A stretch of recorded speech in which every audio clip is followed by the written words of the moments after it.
This is the Big O Show. This is the Big O Show. How you feeling, Ira? You know what? When you win 6 out of the last 8 and you're heading out on a 5-game trip, you got to feel like you're in a good place. When you're winning without Jimmy Butler and showing a different way to do it, you have to feel you're in a good place. And you know what, Big O? It's almost like the Dolphins also. The games are also fun. They're playing a fun, freewheeling style where you don't feel like you've grinded to the end of a game, where when you watch these games, you say, you know what? Remember that play? Remember that play? This team is making highlights. You know what? You might as well have fun along the way also. Jaime, Jaquez, Tyler Hero, Bam Adebayo, Duncan Robinson. It's a good team and it's a fun team. Pretty good place to be at the end of the year, eh? I agree. And the young Butler is the guy that I like, Jaime Jaquez. That's the beauty of having what is a incredibly savvy, intelligent, and aggressive player, man, and fearless. I mean, that this kid is mature beyond his years, and it just reminds you also of how good it is to get a basketball player who's been playing basketball in college for 4 years and the maturity that comes with that. And man, what he did yesterday, I was just so impressed because he plays like a 10-year veteran, man. Yeah, you know, it's interesting. We get caught up a lot of times, Big O, in chronological age. We say a guy's 22. You know what? He's 22 going on 30. Yeah. Nikola Jovic is 20 going on 17. Tyler, when he first came in the league, was 19, maybe going on 16. Bam, when he came out of the league, was a more mature player. So a lot of times you get caught up on age, but then you realize the savvy, you realize the intelligence, you realize the guy who knows how to play. I love what Eric Spoelstra said. One, he took the risk of comparing him to Jimmy Butler, which puts pressure on someone, but he says you don't even need to give this guy the ball. There are high-maintenance players, and there is Jaime Jaquez Jr., and he is playing off anyone. He's not taking shots from Bam. He's not taking shots from Tyler. He's playing within his role. You'd swear this guy's a 5-year veteran and is approaching his 30th birthday. You know what? All these people who want to get the phenom, who want to get the 1 year and done, the high school player, the kid who's going to come out of nowhere and expected to be a star. You've seen it with the Precious Achiuwa, Jarrell Wright. You go back with me a little bit. And then you get someone like this. So, yes, he's an older rookie, and go back and read those scouting reports. And people going, yes, limited upside. F upside. I want to win now. This kid comes in. He's playing all of the fourth quarter. He's an NBA winning player right now. Pretty impressive. I'll worry 5 years down the road. And you know what, Big O? 5 years down the road would be pretty damn good also. Oh, hell yeah. This guy is only going to get better, man, because the confidence will grow. The success with that confidence will grow. I think what was telling yesterday was post-game. I believe Eric Spoelstra said he did not call one play for him. Correct. They played a lot of zone against them, so there weren't plays in the second half, but even in the first half. 31 points on a incredible, efficient 11 of 15 shooting, by the way. Okay? So not only is he scoring, he's also scoring incredibly efficiently, too, at the same time, and your coach didn't call a play for you? That's crazy. That's insanity. That shows you know how to play the game the right way. It shows you know how to manage the game the right way. And that's all you want from a player. I like what Eric said. Spo said after the game, it felt like Jaime had a 21-point game because nothing was spectacular. It was all efficient. It was all in the rhythm of the game. I can't tell you how many times I've watched a player, a star player, quote unquote, in this league, have a game and you thought he had more points than he did. And then you realize he had the highlight plays, but only had those plays. He didn't have the in-between plays. Like you see, the little plays. We love the Tyreek Hill long plays. But you know what? If it wasn't for the Durham Smythe smaller plays, you don't get the victories also. So a guy who can do the dirty work for you also, that matters and that counts. Yeah. You know what? It's interesting. If you were to turn this accurate Pembroke Pines report around and ask me, okay, Ira, what isn't Jaime Jaquez doing? Give me some of the downsides. I tell you, you know what? I'll call you back later in the day because I'd have a real hard time finding it. What does Jaime Jaquez do wrong? Usually on a rookie, you can nitpick and find all the issues. Really hard with this kid. No. I'm trying to think of it myself. He just excels in every area of the game. I'm not telling you he's a dominant force as a defender, but Right. he can defend. Efficient. Yes, he's efficiently will defend. Usually a rookie puts you so far behind the 8 ball that you can't play them late in the game. We've seen plenty of Heat rookies come in and have that issue also. He will be efficient. He's picking up the system slowly but surely. That's all you can ask for. Is interesting. Eric Spoelstra mentioned the AAU basketball style. The kids who come out one and done tend to make their name in AAU basketball. They need the points. It's all about scoring. Spoelstra said in 4 years at UCLA, he learned to earn his way to the rotation. He learned to be a Bruins rotation player. He learned to win tournament games when it's one and done, not these 3 AAU play 3 games in one day kind of things where you're still going to get 60 points because you're playing a lot. So everything along the way was the right way. A number 18 draft choice. That just doesn't happen in the NBA. How injury-wise, how'd they come out of that game last night? Well, you got Caleb Martin now with the ankle. You know what's remarkable about this game yesterday, especially with Tyrese Maxey struggling? You can make an argument, and I think you'd agree, the Heat's top 4 perimeter defenders weren't playing. No Jimmy Butler, no Caleb Martin, no Haywood Highsmith, no Josh Richardson. What team can you take away your 4 top wing defenders and somehow find a way to keep a guy like Tyrese Maxey under control? Again, I don't want to overstate the system, but don't understate the system. The Heat have a find a way to get it done with a Jamal Cain, with an RJ Hampton. They throw him in there. They didn't have anyone else, and they make it work. Am I concerned about Caleb Martin? Yeah, for this reason. The Heat already was starting undersized power forwards. 6'5" Haywood Highsmith, 6'5" Caleb Martin. I don't know what they would do now. Kevin Love is playing so well as a reserve, I don't want to start him. Orlando Robinson and Thomas Bryant right now aren't good enough. So they need Caleb on this road trip, whether it's going out and playing the Warriors, the Jazz, the Clippers, the Lakers, the Suns. Tough trip coming up. They could use a little bit more. They're really banged up, but they're not making excuses because Spoelstra won't allow that.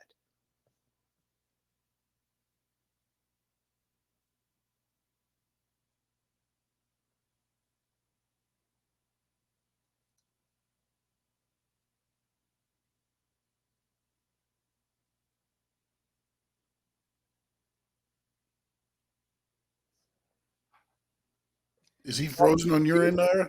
Is the Big O freeze or just me? I believe it's Big O. I'm going to check on him right now.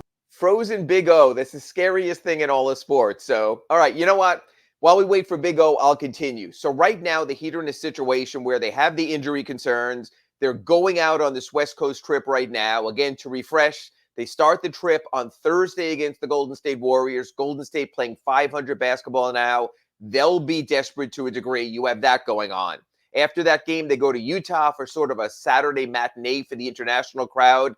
The Jazz are struggling. They're going to make trades. It looks like they might trade Markkanen. It looks like they might trade Kelly Olynyk. So they're a team in flux. To me, that's the must-win on this trip. Then you get 4 days in LA, which can be dangerous over the New Year's break also. They're going to play the Clippers on New Year's Day, the same day the Rose Bowl is going on out in LA. So there'll be a lot of Alabama, a lot of Michigan fans out there. The Clippers have played very well, not only since they got James Harden, but also since they moved Russell Westbrook to the bench. So you have that going on with the Clippers. That sets up right now as probably the toughest game going on when you're talking about this Heat 5-game Western trip, just because of the way that James Harden has found his niche right there. Kawhi Leonard's only missed 1 game because of injury this year. So you have that going on. Big O, I'm just going through the West Coast trip. So let me just... I was hearing it. So you have the Clippers game, then you have the Lakers, and that's going to be an interesting game, Big O, because of size. That's where you have an Anthony Davis. That's where you have a bigger front line that he'll have to deal with. And then I want to round this all up with the perfect example of don't think every big three works. Then you have the Suns. You have Bradley Beal, who Big O refused to trade for. And let's give him some Big O credit points here, because that's been a disaster. He barely played for the Suns. You have Durant, you have Booker. And it's just a really good reminder that for what the Heat had in LeBron James and with Chris Bosh and Dwayne Wade, big threes don't always work. We saw it burn out with the Nets, with Garnett and Pierce and Darren Williams. It has to be the right 3 players. So it's a challenging trip, Big O.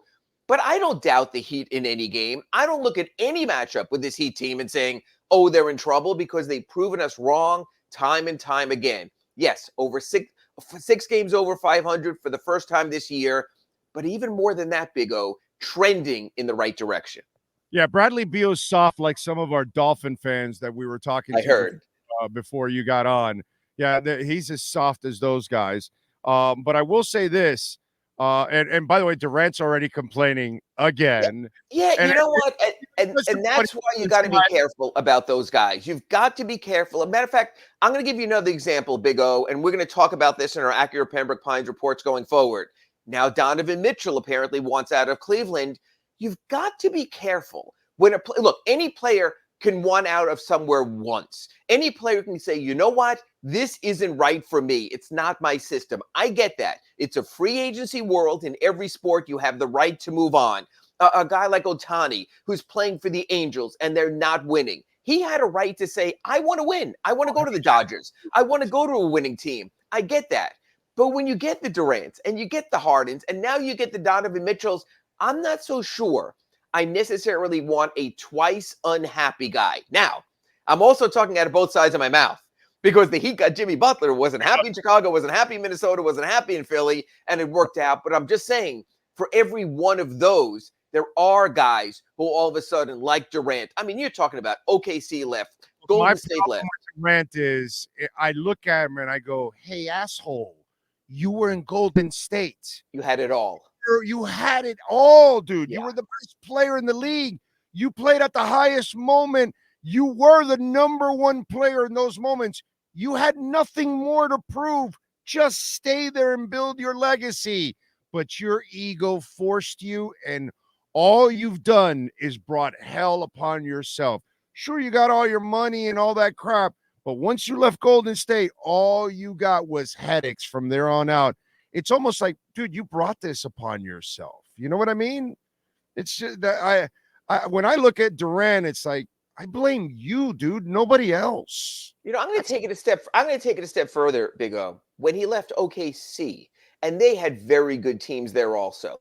And he moved from Seattle in the Supersonics, and he became part of that situation. He could have been a Kobe. He could have been a legacy player. Now, granted, it's not LA. It's OKC. Maybe at some point you want to live in a real place where there isn't an oil derrick on the way in from the airport. So I get that. But that's the thing. These twice unhappy players, I think you need to pull back a little bit. And you need to ask yourself, is it worth taking the risk from a player who always wants out? Look at Damian Lillard. I had no issue with that, Big O. Portland never built the right way around him. That's fair, dude. And he wanted out. He wanted to go somewhere. Let me ask you something else, because I mentioned this in my Ask Ira at thesunsentinel.com also. Let's review one of our very good offseason friends, a guy I think you have a close relationship with, Big O, by the name of Joe Cronin, who didn't want Tyler Hero, who didn't want Jaime Jaquez, who didn't want Duncan Robinson. You look back at all the national media talking about the garbage, the crap the Heat were trying to unload. How dare you not at least take a phone call? Now, look, in retrospect, I think you'd agree with this, Big O. I love Damian Lillard as a player, and I would have given up a lot, but I wouldn't have given up the house. Right now, with Orlando Alzugaray, in retrospect, have given up Jaquez and Hero and Duncan Robinson and 2 first-round picks for Damian Lillard, knowing what you know now. No, I didn't want to give Jaquez then. Right. Remember, I told you, get Jokic. I'm not giving up Jaquez. I need Jaquez now because Jaquez can help right now. I had conviction with Jaquez, so I'm good on the Jaquez one. Yeah, so and again, you and I have spoken for months about this also, about bridges to the future. They're in a pretty damn good spot with Adebayo and Hero and Jaquez right now. You know, everyone talks about the old Heat and Pat Riley's veterans. Yeah. And bro, Duncan's turned himself into a complete player now, man. I like watching Duncan play basketball now. Yes.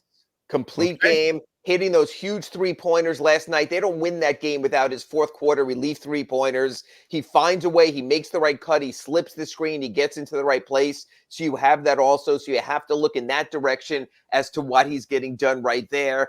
And here's the other elephant in room. Aggregators, leave me alone. Blame this guy over here instead. Jimmy Butler, you and I talk about it, is going to be seeking a 2-year, $90 million extension this summer that'll take him to his 38th birthday. But okay, Big O, you could shake your head all you want. No But shot. you've become a manager of people. You have kept Sean Stanley in his place all these years. So my question to you is this. How do you, Big O, as Pat Riley, Sean Stanley gets paid better than most people at QAM. so there Okay. you go. You've taken care of your people. How do you explain to Jimmy this summer to keep him motivated, to keep him interested, but also tell him, let's hold off on the extension? How do you massage that? Jimmy, I'm sorry, but we cannot look past this last contract with you. We've got to plan accordingly. We got to keep flexibility after that. As we get closer to that date, then we'll talk about it. But at the moment, we're not extending. We cannot give you that extension. There is no way that makes any sense to give Jimmy Butler an extension. That body is breaking down. You can only, what's left on this contract? 2 more years, right? 2 more years. Yeah. Yeah, that's more than enough, dude. You give him 2 more on top of that. Those are 2 years he's not going to play for you pretty much. Right. Yeah. I mean, the reason why you were an 8 seed last year is because he cannot play a complete season anymore. And so, that if you can't carry the load anymore for a complete season to help you be one of the top seeds, then I can't keep paying you that kind of money. I'm sorry. But you have to do it in a subtle enough way to keep him motivated because you're still going to be in winning mode. You're still probably going to be deep in the place. All I'm saying is it's going to be difficult. It's going to be an interesting situation, which you will need all of Pat Riley's persuasive powers, all of Eric Spoelstra's persuasive powers, because right now with Jimmy out, and look, this is not the playoffs. This is stacking almost meaningless regular season wins. Jimmy Butler is a great playoff player. Jimmy Butler is a top 5 NBA playoff player. But during the regular season, Big O, the style that we're playing, like we spoke about at the top of this accurate Pembroke Pines report, it's fun. The ball's popping. It's moving. The Heat have found something special with this combination of Bam and Tyler and Jaime and Duncan, and it makes the games interesting and compelling, which is not always easy to do in December NBA basketball. All right, one more thing before I let you go. Sure. We both love Caleb Martin. We both love his talent. Most Heat fans really appreciate what he brings to the table. Agreed. But there's one thing that's now that clearly has developed with Caleb Martin. He is injury prone. He cannot stay healthy. I don't even know how you answer this. I can tell you how I answer it. It's when you have this fast twitch, explosive players,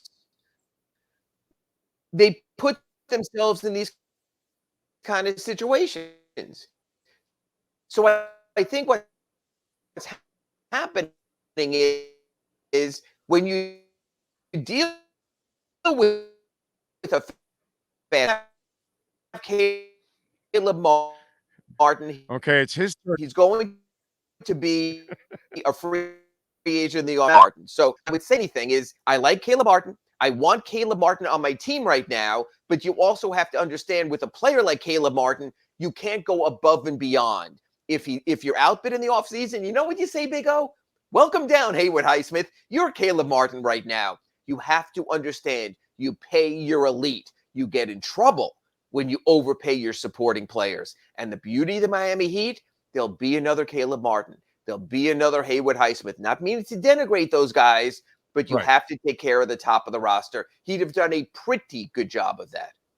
All right, what do you got going on in the Sun Sentinel so folks can check you out? Well, again, I'm just going to go back and look at Jaime Jaquez's game and what he has going on because it is remarkable. And I did write in my Ask Ira today, not right now. He's filling in for Jimmy Butler.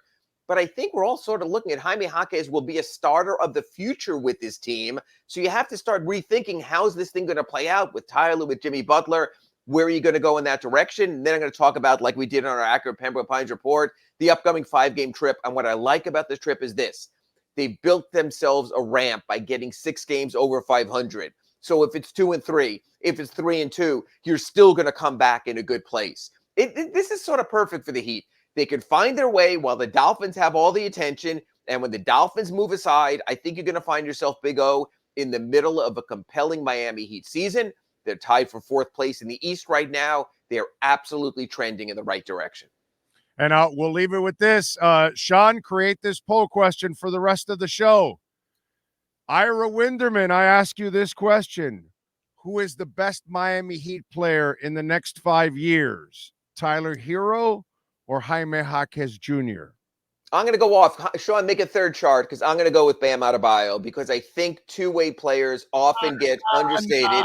Not a super role player anymore. He scored 22 as much as Tyler Hero last night. He gets it done on both ends of the court. You cannot overstate what Bam does defensively also. You don't see it in the college.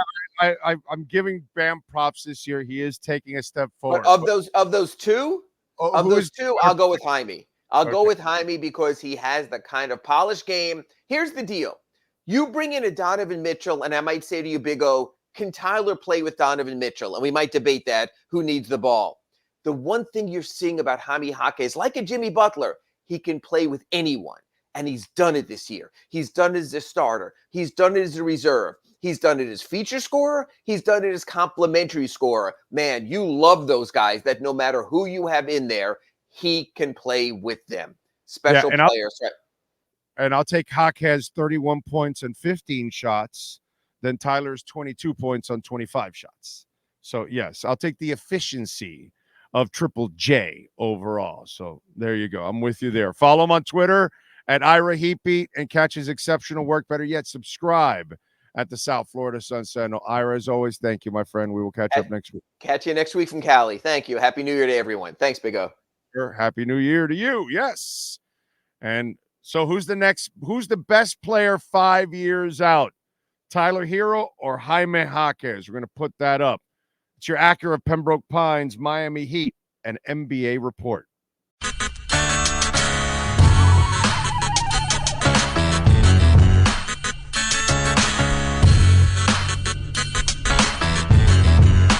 This is the Big O Show.